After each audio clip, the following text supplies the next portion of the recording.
Square और length की unit होगा मीटर, तो ये एक कैंसिल हो जाएगा, तो आपके पास क्या आ जाएगा, ओम मीटर। तो unit of resistivity is ohm metre. Clear. तो unit of conductivity sigma is equal to, reciprocal of resistivity है तो that is ohm inverse and metre inverse, that is a unit of conductivity. Conductivity symbol is sigma and it is the reciprocal of resistivity. Now we will find the relation between conductivity sigma, electric field E and current density J. इन तीनों में हमें relation find करना है। तो वो find करने के लिए सबसे पहले हम स्टार्ट करेंगे relation between current and drift velocity. Current I is equal to, हमने फॉर्मूला पढ़ा हुआ है, n e A v d, where A is area of cross section, v d is the drift velocity. तो इसी फॉर्मूले को हम यूज़ करके इस रिलेशन को ड्राइव करेंगे और यहाँ पे हम वी डी की वैल्यू पुट करेंगे। वी डी का फॉर्मूला क्या होता है, ई माइनस ई लेते हैं, minus e divided by m into tau, that is the relaxation time. This is the formula for drift velocity.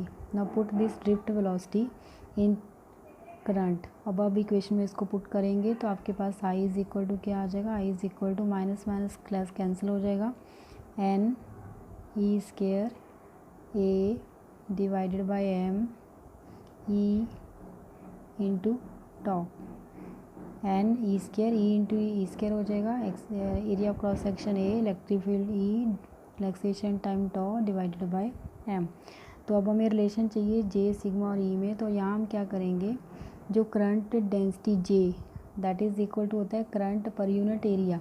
तो यहाँ हमारे पास करंट आ रहा है और ये हमारे पास एरिया आ रहा है, तो हम इस एरिया को इस साइड डिवाइड कर देंगे तो आपके पास क्या आ जाएगा, current divided by area that is equal to n e square e into tau divided by m, and this is equal to क्या आ रहा है आपके पास, करंट डेंसिटी जे। तो जे हमारे पास आ गया है, ई आपके पास ऑलरेडी इसमें प्रेजेंट है, तो बाकी जो वैल्यू आ रही है n e square tau divided by m, that is value of 1/रो इंटू ई, एंड 1/रो की वैल्यू हम क्या लिख सकते हैं, that is sigma into E. तो that is a relation between current density J, conductivity sigma and electric field E. This is also known as another form of Ohm's law. I think it is clear to all. Next is we can find the relation between current density and drift velocity. तो वो find करने के लिए हम क्या करेंगे, current density का formula आपके पास है current per unit area, current per unit area से स्टार्ट करो, current density is equal to current per unit area, but हमारे पास जो करंट होता है that is equal to minus n e A v d, where A is area of cross section divided by A. अब A से ए cancel हो जाएगा तो आपके पास रिलेशन क्या आ जाएगा, J is equal to minus n e into v d, that is relation between current and drift velocity. तो मीन्स अगर हमें ड्रिफ्ट वेलोसिटी फाइंड करनी है तो ड्रिफ्ट वेलोसिटी फाइंड करने का एक तो आपके पास ये formula minus e tau divided by m formula use कर सकते हो, दूसरा फार्मूला आप ड्रिफ्ट वेलोसिटी का यहाँ से भी फाइंड कर सकते हो। तो दैट इज़ अगर आपको करंट डेंसिटी गिवन है तो आप ड्रिफ्ट वेलोसिटी इस फार्मूले से कैलकुलेट कर सकते हो, that is another formula to find the value of drift velocity. Next is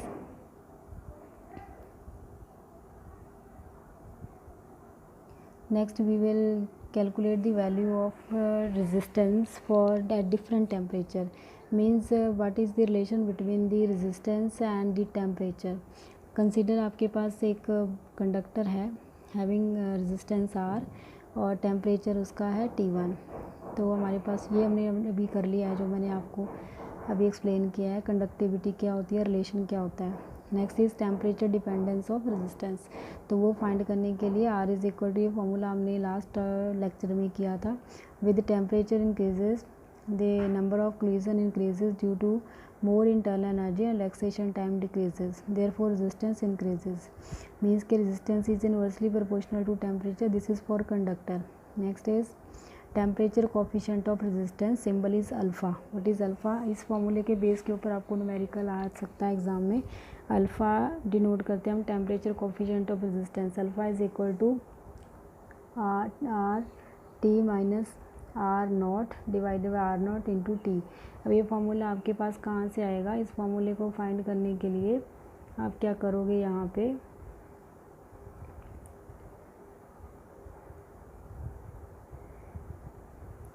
for example आपके पास कंडक्टर जो है उसका टेम्परेचर T1 है और रेजिस्टेंस उसका है R नॉट। ठीक है, हमने क्या किया, टेम्परेचर को इंक्रीज़ कर दिया T2, तो दैट इज़ टेम्परेचर बढ़ेगा तो रेजिस्टेंस भी इंक्रीज़ होगा। उसको हम मान लेते हैं कितना रेजिस्टेंस है, RT है, टेम्परेचर T2। देन आपके पास जो चेंज इन रेजिस्टेंस आएगा, change in resistance that is RT minus R naught, that will depends upon two factor. First is change in temperature, कितना टेम्परेचर चेंज हुआ है। सेकेंडली उसका ओरिजिनल रेजिस्टेंस क्या था। तो मीन्स कि RT minus R naught is directly proportional to R naught as well as the temperature difference, कितना temperature increase हमने किया है, that is T2 minus T1।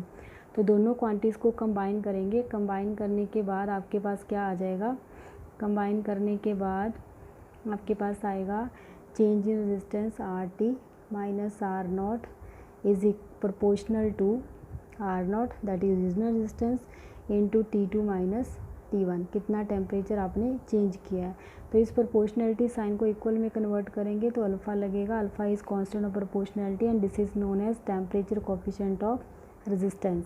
So temperature coefficient of resistance alpha into R naught into delta T, temperature difference को हम delta T से denote कर सकते हैं। तो इसका मतलब यहाँ से आपके पास क्या फार्मूला आ रहा है, फिर अल्फ़ा R2 माइनस और RT minus R naught is equal to alpha R naught into delta T. तो यहाँ से आप वैल्यू फाइंड कर सकते हो अल्फ़ा की। अल्फ़ा इज़ इक्वल टू आ जाएगा आपके पास change in resistance RT minus R naught divided by R naught into delta T. तो इस वे से आप वैल्यू फाइंड कर सकते हो अल्फ़ा की। Then alpha is equal to आपके पास आ जाएगा RT minus R naught divided by R naught into T. तो देन नेक्स्ट आपके पास क्या आएगा,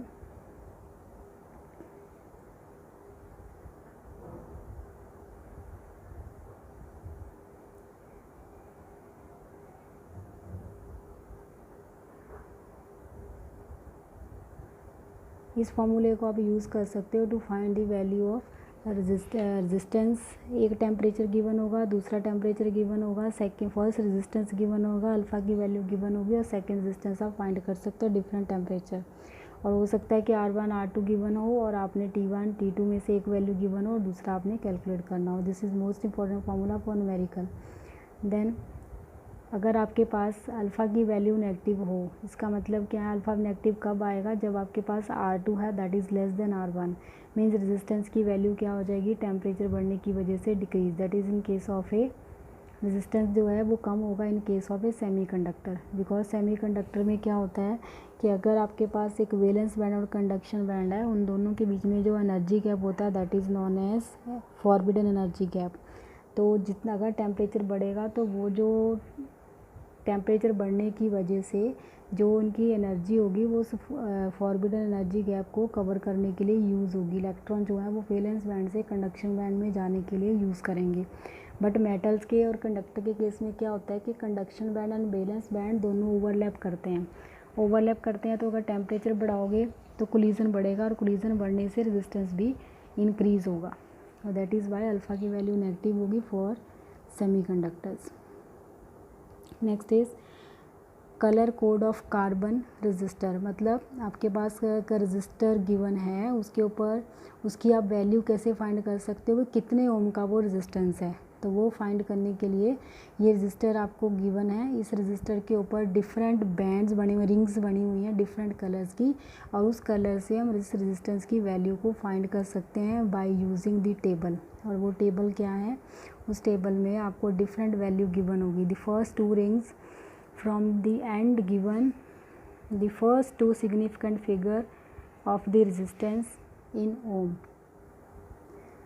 The third ring is the decimal multiplier, मतलब फर्स्ट टू रिंग का जो कलर होगा उस कलर के कॉरस्पॉन्डिंग जो नंबर आएगा वो एक डिजिट बनाएगा।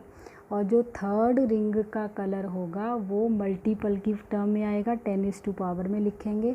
और जो फोर्थ बैंड है that will give the value of tolerance. The last ring indicate the tolerance in percent about the indicated value. For example आपके पास जो फर्स्ट कलर है BV, दैट इज़ आपके पास दो कलर गिवन है, एक आपको ब्राउन है, एक वायलेट कलर गिवन है। इन दोनों के कॉरस्पॉन्डिंग जो एक नंबर आएगा वो नंबर हम टेबल से देखेंगे, उसके वजह से आपके पास फर्स्ट 2 डिजिट बनेंगे। एंड देन उसके बाद जो थर्ड बैंड होगा वो मल्टीप्लाई 10⁻⁴ कितना मल्टीप्लाई होगा, और फोर्थ जो बैंड है that will give the value of tolerance that will be in percentage. For example ये टेबल है आपके पास, लेटर आपके पास है, लेटर मीन्स कलर होंगे, डिफरेंट कलर है। जैसे फर्स्ट कलर BB 2 बार लिखा हुआ है तो black, brown, red, orange, yellow, green, blue, violet, grey, white. And जो आपके पास नंबर है वो स्टार्ट हो रहा है 0, मीन्स कि अगर ब्लैक कलर है तो नंबर होगा 0, अगर ब्राउन कलर है तो नंबर होगा 1। और इसको आप याद कैसे करोगे, उसके लिए आपने एक लाइन याद करनी है और उसी लाइन से पूरी वैल्यू आपको याद हो जाएगी। और वो लाइन आपके पास क्या है, उस लाइन को देखने के लिए फॉर एग्ज़ाम्पल पहले हम इसको एग्ज़ाम्पल देखते हैं। अब इसमें फ़र्स्ट कलर है इसका ब्राउन, तो जो ब्राउन है उसमें टेबल में ब्राउन के कॉरस्पॉन्डिंग जो नंबर आ रहा है वो 1 आ रहा है। देन उसके बाद वायलेट कलर आ रहा है, वायलेट के कॉरस्पॉन्डिंग नंबर आ रहा है 7, तो 17 एक डिजिट बन गया। और जो थर्ड रिंग का कलर है that will give the multiply 10⁻⁴ में लिखेंगे, इनटू थर्ड जो रिंग है that is A black colour, और ब्लैक के कॉरस्पॉन्डिंग जो नंबर है वो 0 है, तो 0 मीन्स 10⁻⁴ में लिखना है हमने इसको। 10⁻⁴ एंड विट इज़ इक्वल टू 10⁻⁴ होता है 1, n⁻⁴ इज इक्वल टू 1, तो 17 और प्लस माइनस जो कलर लास्ट है गोल्ड, गोल्ड के कॉरस्पॉन्डिंग जो टॉलरेंस आ रही है वो 5% आ रही है, तो that is plus minus 5%। This is the value of the resistance for this resistor. In this way we can calculate the value of the resistance. तो उसको कैलकुलेट करने के लिए आपने पूरा टेबल याद नहीं करना है, आपने एक लाइन याद करनी है। वो लाइन क्या है वो भी मैं आपको बता, जैसे कि लाइन है ब्लैक ब्राउन रॉड, ब्लैक आगे क्या आ जाएगा ब्राउन, इसको हम BB भी लिख सकते हैं, that is black brown rod. For example ये आपके पास नेक्स्ट एग्जांपल गिवन है, मैं आपको लाइन बता देती हूँ कि क्या लाइन याद करनी है। BB means black brown R Roy of Great Britain has very good wife. अब इसको याद कैसे करना है, जो आपका फर्स्ट BB है उसके ऊपर आप 0 से स्टार्ट करोगे, 0 1, R के ऊपर वैल्यू लिख लोगे कितनी 2, देन O जो कैपिटल लेटर है वो एक नंबर को रिप्रेजेंट, कैपिटल लेटर के साथ इसको हमने डिनोट किया है, जैसे फर्स्ट लेटर कैपिटल लिखा हुआ है हमने, तो BB वो भी नंबर है, ROY भी नंबर है, ऑफ नंबर नहीं है बिकॉज उसको स्मॉल में लिखा है हमने। देन G कैपिटल लिखा हुआ है तो G के ऊपर भी नंबर आएगा। देन आगे फिर से B कैपिटल है तो B के ऊपर नंबर आएगा। देन उसके बाद V के ऊपर नंबर आएगा, वेरी का V कैपिटल है, G gold and W white. So आप इसके ऊपर नंबरिंग करोगे, वो नंबरिंग करने के बाद आपको पूरा टेबल याद करने की ज़रूरत नहीं पड़ेगी, तो इसी से आप इसकी वैल्यू लिख लोगे। अब वैल्यू के ऊपर नंबरिंग आपने देनी कैसे है, फॉर एग्ज़ाम्पल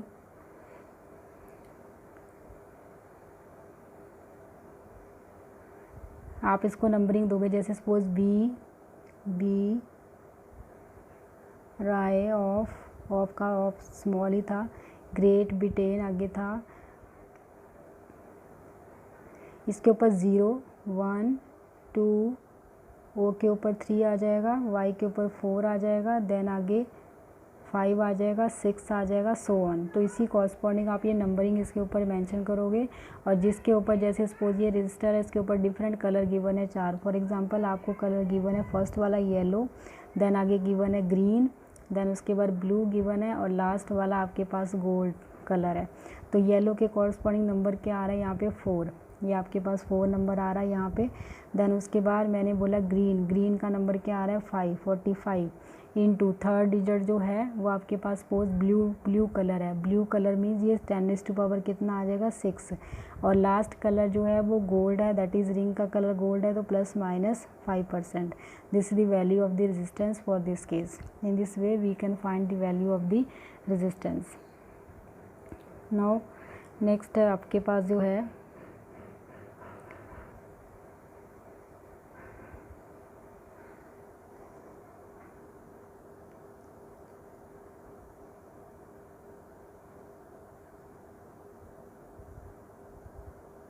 नेक्स्ट टॉपिक है कि अगर आपके पास जो रेजिस्टेंस है उसको एक अलग फॉर्म में गिवन हो, दैट इज़ रिंग के फॉर्म में ना गिवन हो, अलग बल्कि उसको बॉडी का जो कलर गिवन है उस फॉर्म में गिवन हो, तो उसको आप कैसे फाइंड करोगे। For example another colour code for carbon resistors, इसमें क्या है आपके पास एक पूरे रजिस्टर का जो कलर है वो येलो है, एंड वाले जो 2 रिंग्स हैं वो रेड हैं, देन बीच में एक डॉट है ब्लू कलर का, फिर एक रिंग बनी हुई है ब्राउन कलर की। तो इसको हम कैसे करेंगे, पहले सबसे पहले जो बॉडी का कलर होगा वो फर्स्ट डिजिट होगा, नंबर फर्स्ट डिजिट बनेगा, ठीक है। The colour of the body give the first significant figure, colour of the end given the end second significant, मतलब जो एंड के कलर हैं, जैसे रेड कलर है तो रेड कलर जो है वो सेकेंड सिग्निफिकेंट फिगर देगा, और जो इसके अंदर डॉट है that will give the multiply 10⁻⁴ में कितनी पावर आएगी, एंड जो लास्ट के ऊपर रिंग बनी हुई है that will give the tolerance. तो इन दिस केस आपके पास फर्स्ट जो बॉडी का कलर है वो येलो है, रिंग जो है वो रेड है, डॉट ब्लू कलर का है, और जो लास्ट है वो गोल्ड रिंग है। तो इसके कॉरस्पॉन्डिंग नंबर क्या आएगा, आपके पास क्या का कलर बन गया, येलो, रेड, आगे क्या बना ब्लू एंड गोल्ड। तो इसके कॉरस्पॉन्डिंग येलो आपका 4 है, रेड 2 है, इनटू मल्टीप्लाई ब्लू 10⁻⁶ होगा, plus minus 5%। In this way you can find the value of resistance. Next is combination of resistance in series and parallel combination. First is series combination of register. Series combination में 3 register हमने लिए, तीनों को हमने series में लगा दिया है। तो सीरीज़ में लगाने के बाद जो टोटल रेजिस्टेंस आएगा that will be the directly sum of R1, R2 and R3। तो वो हम कैसे फाइंड करेंगे, इसको हम अलग पोटेंशियल देंगे V के साथ। Total resistance will be equal to R is equal to R1 plus R2 plus R3 directly add करके फाइंड कर सकते हैं। और जब रेजिस्टेंस जो है सीरीज़ में लगे होंगे तो उनमें करंट की वैल्यू सेम रहेगी बट पोटेंशियल की वैल्यू डिफरेंट होगी। तो वो फाइंड करने के लिए आप यहाँ पे क्या करोगे, जैसे यहाँ डेरिवेशन PPT में नहीं दिखाई गई है तो उसको मैं आपको शो कर देती हूँ नेक्स्ट पेज पे। अगर पैरेलल कॉम्बिनेशन ऑफ रेजिस्टेंस है तो इस केस में पोटेंशियल की वैल्यू सेम रहेगी, लेकिन जो रेजिस्टेंस है उसका रेसिप्रोकल करके ऐड होगा और total resistance that will be less than the और रेजिस्टेंस। तो इसको फाइंड करने के लिए हम करेंगे क्या, नेक्स्ट टॉपिक जो है वो बाद में डिस्कस करेंगे, पहले हम इसको सॉल्व करते हैं।